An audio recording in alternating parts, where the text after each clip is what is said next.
Herkese selam arkadaşlar. İsmim Soner Aydın. Bugün yine sizlerle birlikte bir 3 boyutlu yazıcı kutu açılış videosu yapacağım. Ancak bu sefer sıradan bir FDM tipi yazıcı kutu açılışı olmayacak. Yanımda görmüş olduğunuz kutu içerisinde reçineli 3 DLP sisteme sahip bir 3 boyutlu yazıcı var. Anycubic firmasının üretmiş olduğu Photon-S modeli bulunuyor. Daha öncesinde normal fotonun kurulumunu ve incelemesini yapmış bulunmaktayım. Ama videosunu çekmemiştim sizlere. Aralarındaki farkı daha iyi anlayabilmek için Photon-S'in kutu açılışını yapacağım. Sizlere hangisi daha iyi performans gösteriyor, hangisi daha stabil çalışıyor, bunları hakkında bilgi vereceğim. Şunu da söylemeden geçemeyeceğim. Photon'la Photon-S arasında firmanın yayınlamış olduğu bir takım özellikler değişmiş. Yazıcı içerisinde aktif filtreleme sistemi bulunuyor. Dışarıya karbon salımını azaltması için sanırım. Onun dışında yazıcı elektrik kesintilerine karşı kaldığı yerden devam etme gibi bir takım özellikler var. Kullanıcı arayüzünü, dokunmatik ekran arayüzünü biraz daha değiştirdiklerini söylüyorlar ve ultraviyole led ışığının biraz daha kuvvetlendirip baskı sürelerini daha hızlı alabilmenizi, pozlama sürelerini düşürerek daha hızlı sonuçlar alabilmenize sağlayan bir takım teknolojiler uyguladıklarını yazmışlar. Ben de deneyip görüp sizlere bilgisini aktarmak istiyorum.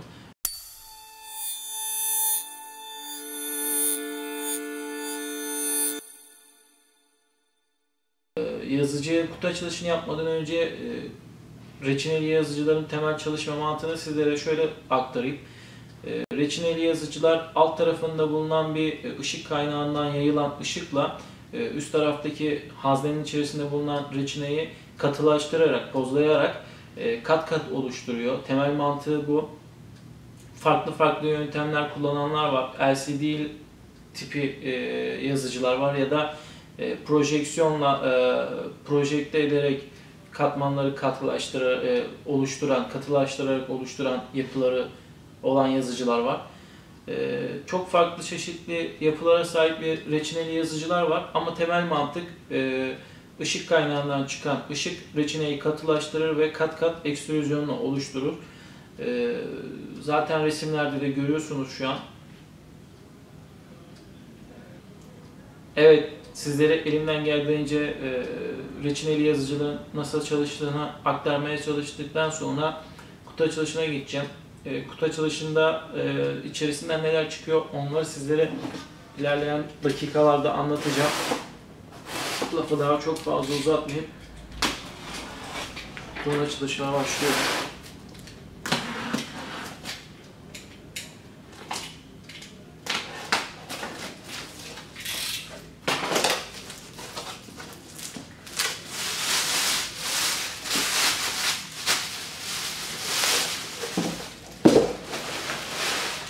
Yazıcının kutusu çok hafif, yani rahatlıkla tek başınıza kutu açılışı yapabilirsiniz.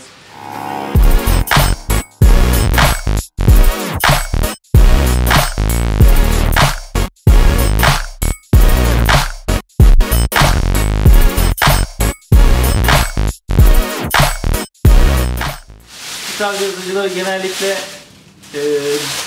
diş teknisyenleri, yüzük tasarımcıları veya da küçük çapta, küçük ölçeklerde çıktı alan kişiler kullanıyor. Pürüzsüz yüzeyle sahip oluyor.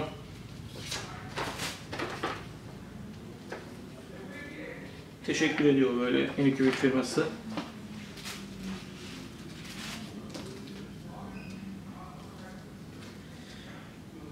Tablo içerisinde, kutu içerisinde tablonun FEV film diye adlandırdığımız ışık geçirgenliği yüksek bir özel bir materyal var. Bu FEV filmden çıkıyor. Yedek olarak bir tane. Kullanıcı manueli. Bunları şimdi kenara alıyorum.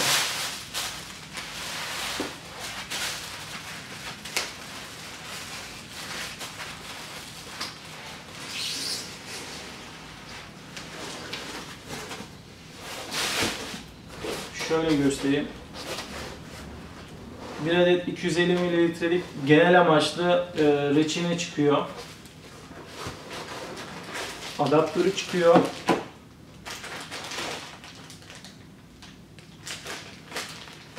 Bir tane kablo. Maske, eldiven ve spatula çıkıyor. Bir de alyan koymuşlar.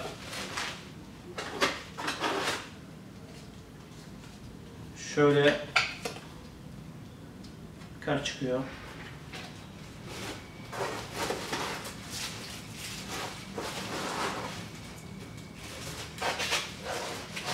Bunların haricinde bir tane flash bellek, yine bir satış sonrası kartı çıkıyor. Bir de tornavida çıkıyor arkadaşlar. Yine bu tornavidayı kenara alıyorum. Şu flash belleğim burada dursun. Bunlar da dursun. Şu kabloyu kenara bırakıyorum. Şu an masamın üzerinde bir tane boşta kablom var. Onu kullanacağım.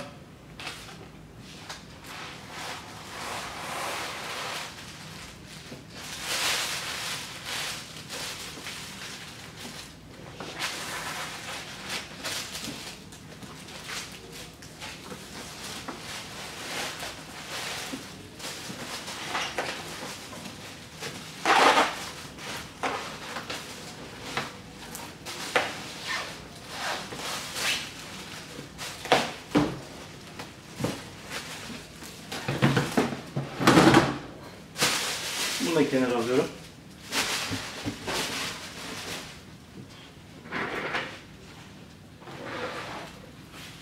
Şu jelatinleri çıkartmadan önce açıp kapatma, flash bellek yuvası. Şu arka kısmında da bir tane soket bulunuyor. Power soket kablosu, girişi.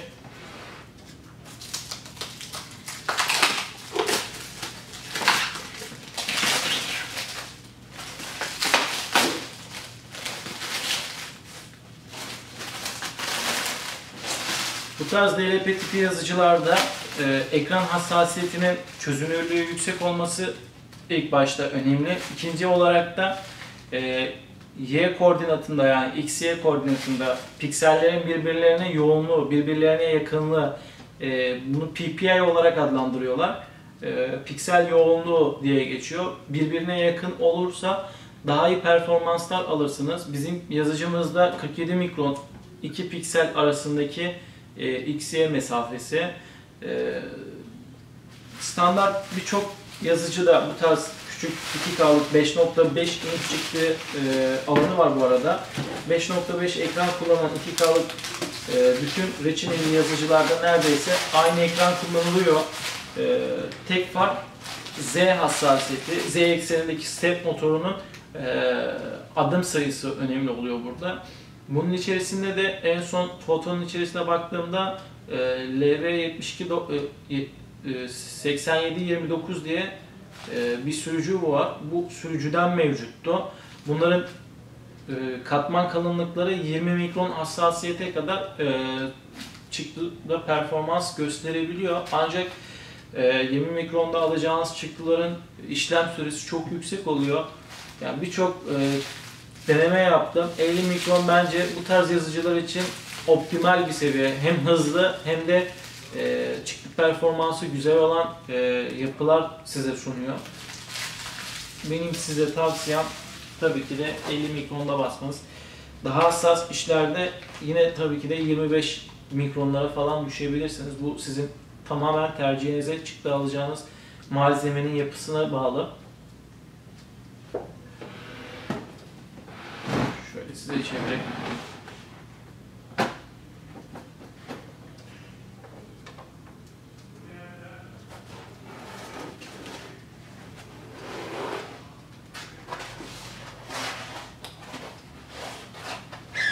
Yazıcımızın tablası. Üzerinde bir jelatin var.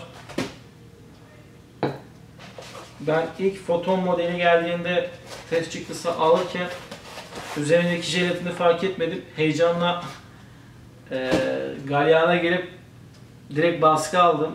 Tabi sonuç berbat oldu. Reçineleri bükmek zorunda kaldım. Siz böyle bir hataya düşmeyin.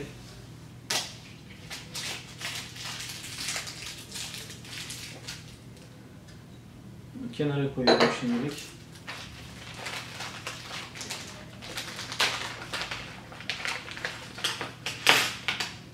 Öncelikle şunu belirteyim.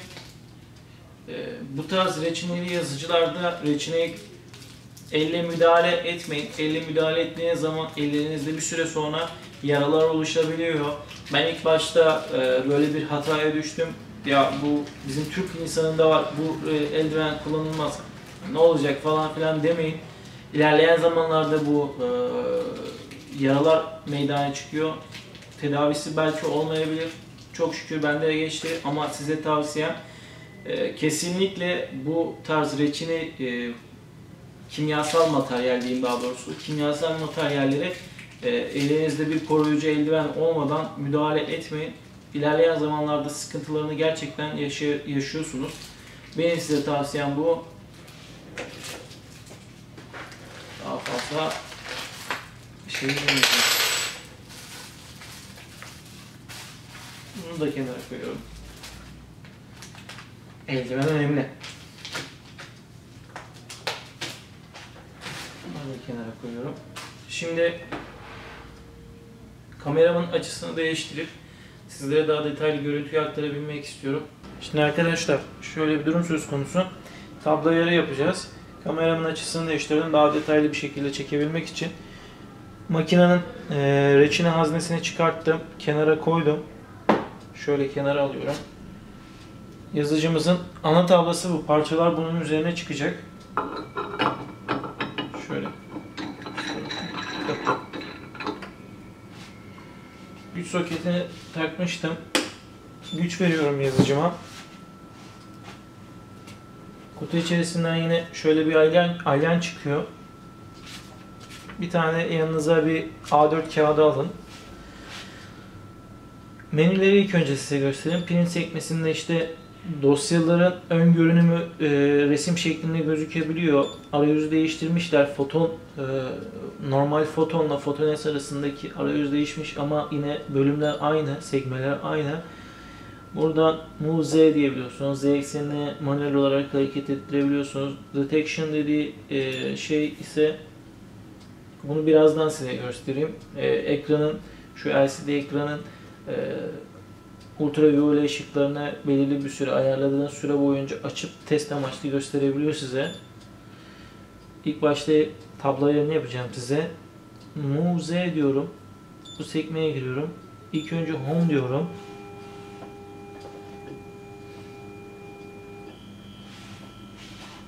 Tablo kendisini Home'a alıyor.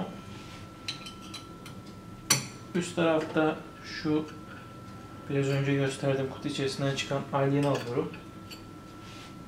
Alyanla şurada üst tarafta bir delik var. O delik içerisine sokup stetoskopunu açıyorum. Gördüğünüz gibi boşa çıktı. Şimdi tablo arasına kağıdı koyuyorum ve ilk önce 1 mm'ye basıyorum. Manuel olarak aşağı indiriyorum. Bir kez daha indireceğim. Bakıyorum. Kağıt zor hareket ediyor arkadaşlar. Kağıt çıkmayacak seviyeye, böyle zorla çıkacak seviyeye kadar aşağı indiriyorum. Şimdi 0.1 mm'ye indiriyorum. Yine kağıdım hareket ediyor, tablom da hareket ediyor. Kağıdımı içeri doğru sokayım.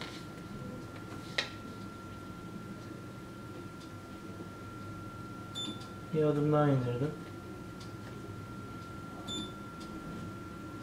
Tabla üst taraftaki stetoskopu sıktığınız zaman aşağı bir nebze de olsun iniyor. Stetoskopumu sıkıp deneyeceğim. Sıkmadan önce tabloya şöyle iki parmağımla şu şekilde, zaten katalogda da böyle gösteriyor. İki tarafına da dengeli bir şekilde basarak şu üst taraftaki stetoskopu sıkıyorum. Ve kontrol ediyorum. Kağıt gelmiyor gördüğünüz üzere. Sonra geri geliyorum. Z eşittir 0. Yani burada diyor ki Z ekseninin 0'ı burası. Hafızana kaydet. Bunu kaydetmek istiyor musun diyor. Evet diyorum. Bu saatten sonra bizim sıfır noktamız burası olacak arkadaşlar. Tablo ayarlamamız da böylelikle basit bir şekilde, hızlı bir şekilde yapılmış oldu. Sonrasında Move kısmına giriyorum. Home diyorum. Kağıdımı çıkartıyorum. Tablomu da çıkartıyorum. Şöyle kameramın açısını sizin görebileceğiniz şekilde yaklaştırıp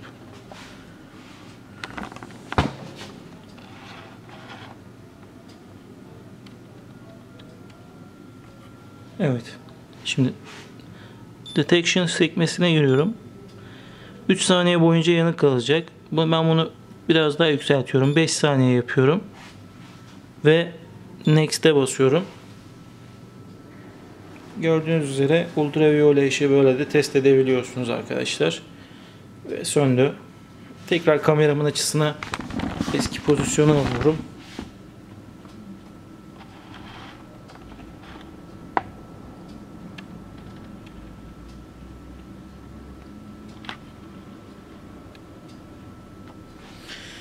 Şimdi bu etaptan sonra ben programda farklı bir dosya slice edeceğim. Bunun örneğini çıktı alacağım. Daha öncesinde bunun çıktı örneği benim elimde zaten vardı. Bunu test edip çıktı alacağım. Siz isterseniz test amaçlı flash belleğin içerisinde yazıcı yanında gönderilen flash belleğin içerisinde bir adet test çıktısı var. Eğer bu test çıktısına ulaşamıyorsanız veya da farklı bir flash bellek kullanacaksınız, bu flash bellek yerine kutu içerisinden çıkan flash bellek yerine başka bir flash bellek kullanıp Anycubic firmasının kendi internet sitesinden bu test çıktısını indirebilirsiniz. Programını da indirebilirsiniz. Buradan da ulaşabilirsiniz. Yine videonun alt tarafındaki açıklama kısmına bunların linklerini ekleyeceğim. Yine takıldığınız bir durum söz konusu olursa oradan yorumlar kısmından bize yazabilirsiniz veya da yine açıklamalar kısmında bulunan mail adreslerimize mail atıp bizlerden teknik destek isteyebilirsiniz. Biz size elimizden geldiğince bilgimiz dahilinde yardımcı olmaya çalışıyoruz. İsterseniz gelin çıktı almaya başlayalım. Çıktı almadan önce benim elimde bulunan döküm amaçlı kullanılan reçinelerden açıkta vardı. Çıktıyı alacağım reçine döküm amaçlı reçine. Pozlama süresi biraz yüksek. Ondan ötürü biraz uzun alacak. Yine time-lapse alacağım. Siz de rahat bir şekilde görebilin diye. Yazıcımın reçine haznesini koyuyorum. Vidalarını sıkıyorum. Kameramın açısını tekrar değiştirip hazneye, reçineye koyduktan sonra slice ettiğim dosyanın çıktılarını alacağım arkadaşlar. Şimdi yazıcımızın reçine haznesine reçinemizi koyacağız.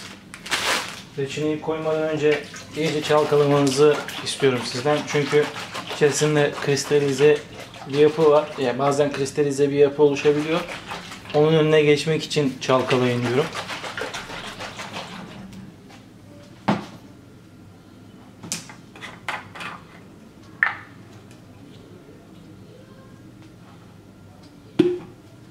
Evet, kapağımızı açtık. İçine haznesini boşaltıyoruz. Ben çok küçük bir parça yapacağım için fazla reçine koymuyorum.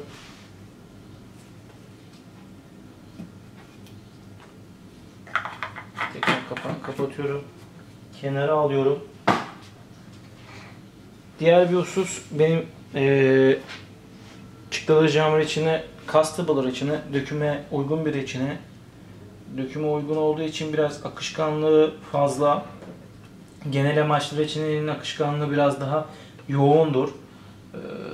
Reçineyi hazneye koyduktan sonra üzerinde kabarcıklar var. Bu kabarcıkları gidermek için böyle yaptığım gibi spatula yardımıyla bu kabarcıkları ileri geri yavaş yavaş yaparak kabarcıkları ortadan kaldırın.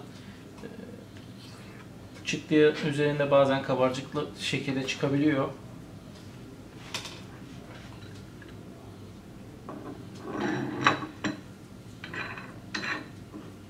Tablomuzu taktık. yapıyor. Evet arkadaşlar, şimdi print diyorum. Print sekmesinde gördüğünüz üzere test çıktısı var. Photones test model diye geçiyor. Ben bir yüzük basacağım. Daha öncesinde normal Photon'da bunun test çıktısını almıştım. Aynı yüzükle Photones arasında kıyaslama yapacağım. O yüzden aynı yüzüğe basıyorum. Başlattık. Üst kapağı kapatmayı sakın unutmayın arkadaşlar. Evet arkadaşlar, şu an yazıcı yan tarafında timelapse alıyor. Kapağını mecbur açmak durumunda kaldım. Size tavsiyem açıkta bırakmayın. Reçineniz katılaşabilir. Genel amaçlı reçineler biraz yoğun kıvamda olduğu için hemen gün ışığında bile katılaşma söz konusu olabiliyor.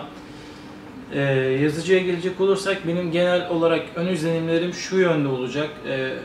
Yazıcı Photon'la Photon S arasındaki farkı kıyaslayayım ben size. S plastik bir sert plastik kompozit bir malzemeden üretilmiş dış kasası. Bu yönden benim için eksi oldu ama şöyle bir durum söz konusu. Normal Photon'lar metal kasaydı. Herhangi bir yerine reçine damladığı zaman o reçine uzun süre orada kaldığı süre zarfında boyasını kazıyabiliyordu. Bu yönden plastik bir materyale geçtiklerini düşünüyorum firmanın. Bundan dolayı böyle bir şey geçmişler. Ancak kasası çok böyle basitmiş gibi gözüküyor. Benim için bu bir dezavantaj açıkçası. Ama önemli olan burada çıktı kalitesi ve çıktı performansı. Bu arada şu bilgiyi de vermeden geçemeyeceğim. Ben 20 mikron hassasiyete kadar düşebildiğini biliyordum Z ekseninde. Kendi sitesinde Z hassasiyeti 10 mikron seviyelerine kadar düşebiliyormuş. Bu bilgiyi de vermeden geçemeyeceğim. Yanlış bilgi vermek istemiyorum sizlere. Şu an dediğim gibi yazıcı yan tarafında çıktı alıyor. Sonuçlarını hep birlikte göreceğiz. Şimdilik benden bu kadar. Timelapse'den sonra görüşürüz arkadaşlar.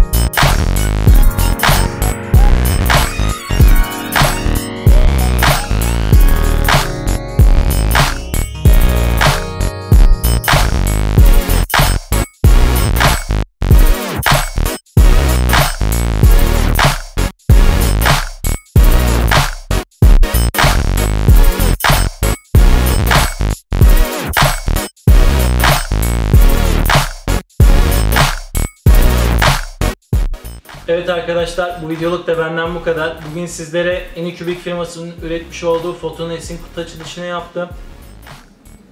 Çıktılarını aldım. Yine videonun sonuna bu çıktıların fotoğraflarını koyacağım. Takıldığınız, bilmediğiniz veya da öğrenmek istediğiniz bir şey olursa videonun alt tarafında bulunan yorum kısmına yorum yazabilirsiniz. Yine bu yazıcıdan bilgi veya da satın alma durumu söz konusu olursa yine videonun alt tarafında bulunan açıklama kısmına sitemizi linkini koyuyorum. Oradan ulaşabilirsiniz. Bu videoluk benden bu kadar. Diğer başka videolarımda görüşmek üzere. Kendinize iyi bakın arkadaşlar.